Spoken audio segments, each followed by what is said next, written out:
प्रिय छात्रों, मिथिलेश ज्ञान अकेडमी में आपका हार्दिक स्वागत है। आज हम लोग पढ़ेंगे प्रश्नावली 6.2 का प्रश्न क्रमांक 7, जिसमें दिया है प्रमेय 6.1 का प्रयोग करते हुए। कहने का मतलब कि थेल्स प्रमेय का प्रयोग करते हुए सिद्ध कीजिए कि एक त्रिभुज की एक भुजा के मध्य बिंदु से होकर दूसरी भुजा के समांतर खींची गई रेखा तीसरी भुजा को समद्विभाजित करती है। तो आप प्रश्न को अच्छी तरह समझ लीजिए, उसके बाद हल करिए। तो यहां पर देखिए, हमने एक त्रिभुज ए बी सी बना लिया है। तो प्रश्न हमसे कह रहा है कि थेल्स प्रमेय का तो प्रयोग करना ही है। कह रहा है कि एक त्रिभुज की एक भुजा के मध्य बिंदु से, तो यहां पर देखिए त्रिभुज की कुल 3 भुजाएं होती हैं। तो हम मान ले रहे हैं कि जो ए बी भुजा है उसका मध्य बिंदु यहीं कहीं पर है और उसे हम नाम दे देते हैं डी। कह रहा है कि एक भुजा के मध्य बिंदु से होकर दूसरी भुजा के समांतर खींची गई। तो यहां पर प्रश्न उठता है कि दूसरी भुजा हम किसको मान लें। यहां पर तो हमने मध्य बिंदु ले लिया, तो दूसरी भुजा हम इसको भी मान सकते हैं और इसको भी मान सकते हैं। तो किसी एक को मान लीजिए, कोई दिक्कत नहीं। तो हम मान ले रहे हैं कि ये दूसरी भुजा है, इसके समांतर खींचना है। तो हम डी से एक ऐसी रेखा खींचेंगे जो बीसी के समांतर होती हुई चली जाए। तो डी से होती हुई ई तक एक रेखा हमने खींच लिया जो बीसी के समांतर है, ऐसा हमारा प्रश्न दिया गया है। आगे क्या कर रहा है कि समांतर खींची गई रेखा तीसरी भुजा को, तो तीसरी भुजा की अब बात करते हैं। ये पहली भुजा हो गई और ये दूसरी हो गई इस प्रश्न के अनुसार। तो ये जाके इसमें जहां पर टच करती है अर्थात ई बिंदु पर प्रतिच्छेद करती है।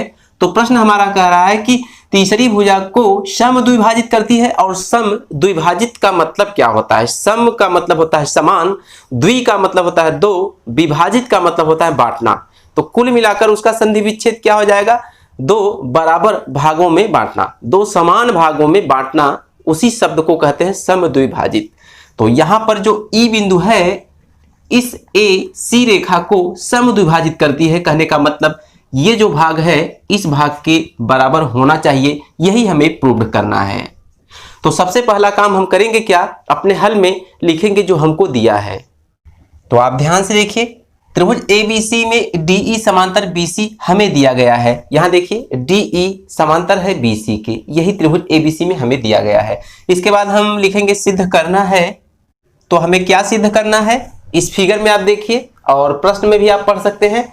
जो बिंदु ई है वह रेखा एसी को समद्विभाजित करता है, अर्थात एई बराबर ईसी होना चाहिए, यही हमें सिद्ध करना है। तो यहां पर लिखेंगे एई बराबर ईसी, यही हमें सिद्ध करना है। अब इसके बाद लिखेंगे उपपत्ति। तो अब उपपत्ति की बात करें तो यहां पर निर्देश दिया गया था कि प्रमेय 6.1 का प्रयोग करते हुए। तो प्रमेय 6.1 आपने अच्छी तरह से पढ़ भी लिया है। 6.1 में दिया है थेल्स प्रमेय, और थेल्स प्रमेय हमसे ये कहती है कि त्रिभुज की किसी एक भुजा के समांतर कोई रेखा खींच दी जाए, ये जो है दोनों अन्य भुजाओं को एक बराबर अनुपात में विभाजित करती है, यही थेल्स प्रमेय है। तो कहने का मतलब कि a d upon d b बराबर होना चाहिए ए ई अपान ई सी। कब? जब हम त्रिभुज ए बी सी को लेंगे तब। तो त्रिभुज ए बी सी में डी ई समांतर बी सी लिख लेंगे। तो यहां पर लिखेंगे थेल्स प्रमेय से। तो थेल्स प्रमेय से क्या हो जाएगा, a d upon d b. आप चित्र में ध्यान से देखिए और यहां भी ध्यान से देखिए, बराबर हो जाएगा ए ई अपान ई सी। तो इसे हम समीकरण 1 मान लेंगे।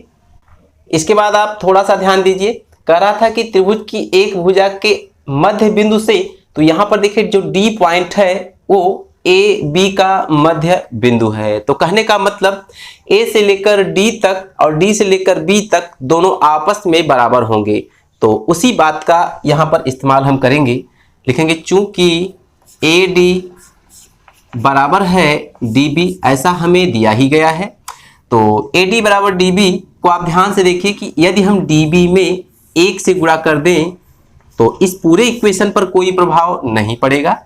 तो लिखेंगे इसलिए ए डी, अब डी बी को उठा के हम इस साइड लेके आएंगे तो वहां तो 1 में गुणा किया है तो जाके यहाँ भाग देगा।